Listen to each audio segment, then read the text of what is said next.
같이 읽습니다. 시작. 내가 다시 해 아래에서 보니 빠른 경주자들이라고 선착하는 것이 아니며 용사들이라고 전쟁에 승리하는 것이 아니며 지혜자들이라고 음식물을 얻는 것도 아니며 명철자들이라고 재물을 얻는 것도 아니며 지식인들이라고 은총을 입는 것이 아니니 이는 시기와 기회는 그들 모두에게 임함이니라. 분명히 사람은 자기의 시기도 알지 못하나니 물고기들이 재난의 그물에 걸리고 새들이 올무에 걸린 같이 인생들도 재앙의 날이 그들에게 혼련히 임하면 거기에 걸리느니라. 내가 또 해 아래에서 지혜를 보고 내가 크게 여긴 것이 이러하니 곧 작고 인구가 많지 않은 어떤 성읍에 큰 왕이 와서 그것을 애워싸고 큰 흉벽을 쌓고 치고자 할 때에 그 성읍 가운데에 가난한 지혜자가 있어서 그의 지혜로 그 성읍을 건진 그것이라. 그러나 그 가난한 자를 기억하는 사람이 없었도다. 그러므로 내가 이르기를 지혜가 힘보다 나으나 가난한 자의 지혜가 멸시를 받고 그의 말들을 사람들이 듣지 아니한다 하였노라. 조용히 들리는 지혜자들의 말들이 우매한 자들을 다스리는 자의 효령보다 나으니라. 지혜가 무기보다 나으니라. 그러나 죄인 한 사람이 많은 선을 무너지게 하느니라. 아멘. 예, 앞에서 전도자는 해 아래 인생들을 쭉 살펴보니까 한평생 악한 마음과 미친 마음을 품고 살다가 죽더라 그러죠. 우리 인간은 죄인이기 때문에 하나님을 떠나 있기 때문에 우리의 마음이 다 고장이 나 있습니다. 마음이 정상적으로 기능을 못합니다. 그래서 우리 인간의 마음이 이 세상에서 가장 거짓되고 부패 있다 그러죠. 그래서 이게 지금 정상적으로 우리의 마음이 기능을 못한다는 것입니다. 그래서 그걸 알고 전도자가 우리가 어떻게 해야, 어떻게 살아야 되는지, 어떻게 해야 이 지금 마음, 고장난 마음이 제대로 기능을 작동할 수 있는지, 그걸 계속 설명하고 있습니다. 오늘도 11절에 보니까 내가 다시 해 아래에서 보니 빠른 경주자들이라고 선착하는 것이 아니며, 해 아래 세상을 또 살펴보니까 달리기를 잘한다고 해서, 빠르다고 해서 언제나 경기에서 우승하는 것은 아니더라는 것입니다. 그죠? 지금 올림픽이 열리고 있는데 그런 일들이 벌어지고 있죠. 우승할 것이라 생각했던 선수가 우승을 못하고 전혀 예상을 못했던 그런 선수가 우승하는 그런 경우를 보게 됩니다. 그리고 용사들이라고 전쟁에 승리하는 것이 아니며, 힘있고 싸움을 잘하는 용사라고 해서 꼭 전쟁에 가가지고 승리하는 것은 또 아니더라는 것입니다. 힘도 없고 별 싸움도 못하는 사람이 승리할 때가 있더라는 것입니다. 지혜자들이라고 음식물을 얻는 것도 아니고, 지혜가 많다고 해서 꼭 유족한 삶, 만족스러운 삶을 사는 것도 아니더라는 것입니다. 그리고 명철자들이라고 재물을 얻는 것도 아니며, 명철이 있다고 해서 돈을 잘 벌고 부자가 되는 것도 아니더라는 것입니다. 또 지식인들이라고 은총을 입는 것이 아니니, 공부를 많이 한 지식인, 지성인이라고 해서 사람들에게 인정과 존경을 받는 것도 아니더라는 것입니다. 도대체 우리 생각에는 그래야 될 건데 꼭 이 해 아래 세상을 보니까 그렇지가 않더라는 것입니다. 그 이유가 무엇일까요? 이는 시기와 기회는 그들 모두에게 임함이니라. 시기와 기회가 모든 사람에게, 달리기를 잘하든 못하든, 싸움을 잘하든 못하든, 지식이 있든 없든 상관없이 모든 사람에게 시기와 기회가 임하기 때문이라는 거예요. 그래서 그 시기와 기회를 붙잡는 사람은 승리하고 이렇게 영광을 얻지만, 그 시기와 기회를 붙잡지 못하는 사람은 실패자가 되더라고요. 영적으로도 마찬가지입니다. 하나님의 때, 하나님의 이 시간과 기회는 모든 사람에게 임합니다. 근데 그 하나님의 때를 붙드는 사람은 하나님 나라를 얻게 되고, 하나님의 그 때를 붙들지 못하는 사람은 실패자가 됩니다. 하나님 나라를 붙들지 못한다는 것입니다. 그럼 우리가 어떻게 하면 여러분 하나님의 그 때를 붙들 수가 있습니까? 하나님의 때를 붙들어야 된다는 거예요. 하나님의 때를 붙들기 위해서는 우리가 하나님을 붙들어야 돼요.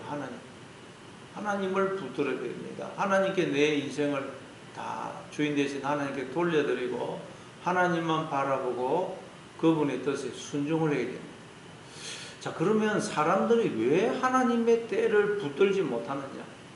모든 인간들에게 하나님의 이 때가, 이 시기와 기회가 임하고 있는데 그걸 붙들는 사람이 있는 반면 붙들지를 못하던 사람이 대부분이라는 거예요. 왜 하나님의 때를 붙들지 못할까요? 12절에 보니까 분명히 사람은 자기의 시기도 알지 못하나니 물고기들이 재난의 그물에 걸리고 새들이 올무에 걸린 같이 인생들도 재앙의 날이 그들에게 홀연히 임하면 거기에 걸리느니라. 놀랍게도 하나님의 이 시기와 기회, 하나님의 때는 우리가 보기에는 재앙처럼, 환난처럼, 저주처럼 우리에게 다가오더라고요. 그래서 사람들이 그 모습만 보고 이게 하나님의 때라는 걸 알지를 못해서 그 하나님의 때를 붙들지를 못하더라고요. 우리에게 하나님의 때가 임하는데 그 때는 여러분 항상 우리가 볼 때는 저주처럼, 재앙처럼 다가온다는 거예요. 요한복음 2장에도 보면 갈릴리 가나에 그 혼인잔치가 열렸는데 예수님도 거기에 참석하죠. 근데 거기에 포도주가 떨어지죠. 포도주. 잔치집에 포도주가 떨어지면 그 저주 아닙니까? 잔치 끝난 것입니다. 그래서 와가지고 마리아가 저들에게 포도주가 떨어졌다. 그러니까 예수님이 여자여 나와 무슨 상관이 있나이까? 아직 내 때가 이르지 아니하였나이다. 이 잔치가 예수님과 상관이 없다는 거예요. 예수님의 때, 하나님의 때가 이르지 않았다는 거예요. 왜? 인간들이 다 주인이 되어 있거든요. 자기들이 주인이 되어서 자기 뜻대로 모든 걸 하고 있으니 이 잔치가 하나님과 상관이 없고 하나님의 때가 이르지를 못한 것입니다. 그래서 하나님의 때가 임하도록 하기 위해서 하나님의 때가 그들에게 찾아오는데 어떻게 찾아온다고요? 포도주가 떨어지는 재앙의 모습으로 하나님의 때가 찾아오더라고요. 그래서 사람들은 그게 하나님의 때라는 걸 모르고 그 때를 알지 못하고 붙들지를 안 해서 하나님 나라가 임하지 못한다는 거예요. 하나님의 때는 항상 우리가 볼 때는 저주로, 재앙으로 찾아옵니다. 그래서 시편 50편 15절에도 보면 환난 날에 나를 부르라. 내가 너를 건지리니 네가 나를 영화롭게 하리로다. 환난 날이란 하나님이 우리를 찾아오신 날, 하나님의 때가 임하는 때. 그래서 나를 부르라. 나를 부르라. 왜요? 환난 날이란 하나님 우리를 찾아오시는 때거든. 요셉도 여러분 애굽에 노예로 팔려가고 또 거기다가 억울하게 누명을 쓰고 감옥에 들어가지 않습니까? 인간적으로 보면 완전히 저주받은 인생입니다. 그런데 감옥에 들어가서 있다가 애굽의 총리가 되지 않습니까? 그러니까 그게 다 요셉에게는 보니까 하나님이 그를 찾아오십니다. 하나님의 때가 그에게 임한 것입니다. 그래서 사람들은 하나님의 때를 붙들지를 못하더랍니다. 자, 그걸 이제 예를 들어서 지금 이 전도자가 예를 들어서 설명을 합니다. 13절에 보니까 내가 또 해 아래에서 지혜를 보고 내가 크게 여긴 것이 이러하니, 지혜를 보고 크게 깨달았다는 거예요. 크게 깨달은 것이 있습니다. 그게 뭐냐? 14절에 보니까 또 작고 인구가 많지 아니한 어떤 성읍에 큰 왕이 와서 그것을 애워사고 큰 흥백을 쌓고 치고자 할 때에 작고 인구가 많지 아니한 조그마한 성읍이 하나 있었어요. 그런데 큰 왕이 많은 군사를 이끌고 와가지고 그 성을 포위하고 그 성을 이제 정복을 하려고 주변에 토성을, 옛날에는 그 성이 있으면 옆에다가 산을 쌓았어요. 흙으로. 그래가지고 위에서 쏘고 공격을 했거든요. 그래서 그 작은 성을 포위를 하고 토성을, 흉벽을 쌓았습니다. 그러니까 이 성은 이제 꼼짝없이 망하게 되었어요. 그 군사한테 쳐들어와가지고 성은 무너지고 사람들은 죽고 이제 포로로 붙잡혀 갈 수밖에 없는 그런 상황이 되었습니다. 근데 15절에 보니까 그 성읍 가운데에 가난한 지혜자가 있어서 그의 지혜로 그 성읍을 건진 그것이라. 이것은 문맥에 좀 맞게 정확하게 번역하면 그 성읍 가운데에 가난한 지혜자가 있어서 그의 지혜로 그 성읍을 건질 수 있었던 것이라. 그의 지혜로 그 성읍을 건질 수 있었던 것이라. 그 위기의 순간에 그 성읍 안에 가난하지만 지혜자가 한 사람 있었다는 거예요. 그래서 그 지혜자의 말대로 하기만 하면 그 성을 지킬 수가, 구원할 수가 있었다는 거예요. 자, 그런데 어떻게 됐다고요? 그러나 그 가난한 자를 기억하는 사람이 없었도다. 근데 사람들이 그 사람이 가난하다고 해서 별 볼 일 없다고 해서 아무도 그 사람을 주목하지 않더라는 것입니다. 그 사람을 거들떠보지도 않고 그의 말에 귀를 기울이지 않더라는 것입니다. 그래서 그 성읍이 결국 무너지고 말더라. 여러분, 지혜자이신 하나님이 우리를 찾아오실 때도 항상 이런 모습으로 찾아오십니다. 가난한 자의 모습, 우리가 볼 때는 별 볼 일 없는 그런 모습으로 우리를 찾아오신다. 그래서 사람들이 그 하나님을 알아보지 못하고 그 하나님의 음성에 귀를 기울이지 않고 그 하나님을 무시하고 멸시한다는 거예요. 예, 그래서 이 이사야서 53장에 보면 뭐라 그럽니까? 이사야서 53장에 보니까 하나님 우리를 찾아오셨는데 어떤 모습으로 찾아오셨느냐? 이사야서 53장 1절에 보니까 우리가 전한 것을 누가 믿었느냐? 우리가 전해도 아무도 안 믿었다는 거예요. 하나님이 우리를 찾아오셨습니다. 아무리 전해도 인간들이 아무도 안 믿더라는 거예요. 여호와의 팔이 누구에게 나타났느냐? 팔이라는 것은 힘입니다. 하나님의 힘이 누구에게 나타났느냐? 누구에게 나타났죠? 예수님. 예수님을 통해서 하나님의 힘이 나타났어요. 그런데 그 예수님이 어떤 모습으로 우리를 찾아오셨어요? 2절에 보니까 그는 주 앞에서 자라나기를 연한 순 같고 마른 땅에서 나온 뿌리 같아서 고운 모양도 없고 풍채도 없은즉 우리가 보기에 흠모할 만한 아름다운 것이 없도다. 하나님이 우리를 찾아오셨는데 우리가 보기에 흠모할 만한 아름다운 것이 하나도 없는 모습으로 우리를 찾아오시더라고요. 연한 순 같고. 여러분, 연한 순, 그 자세히 안 쳐다보면 있는 줄 없는 줄 모르죠. 뭐 꽃이 활짝 피고 하면 사람들 쳐다보지만 그 연한 순이 조그마한 게 나오면 그 눈에 보이지도 않아요. 그리고 마른 땅에서 나온 뿌리가 그 땅에서 튀어나오기 전에 그 뭐 보기 얼마나 흉해. 그러니 고운 모양도 없고 풍채도 없고. 여러분, 하나님 우리를 찾아오셨고 이런 모습으로 찾아오셨어요. 그래서 아무도 사람들이 그를 주목하지도 않고 거들떠 보지도 않고 무시하고 조롱하고 멸시한다는 거예요. 그래서 3절에 보니까 그는 멸시를 받아 사람들에게 버림받았으며 강고를 많이 겪었으며 질고를 아는 자라. 마치 사람들이 그에게서 얼굴을 가리는 것 같이 멸시를 당하였고 우리도 그를 기이 여기지 아니하였도다. 하나님이 우리를 찾아오셨는데 그래서 전부 다 하나님을 멸시하더라. 멸시. 우리도 그를 기이 여기지 않았다.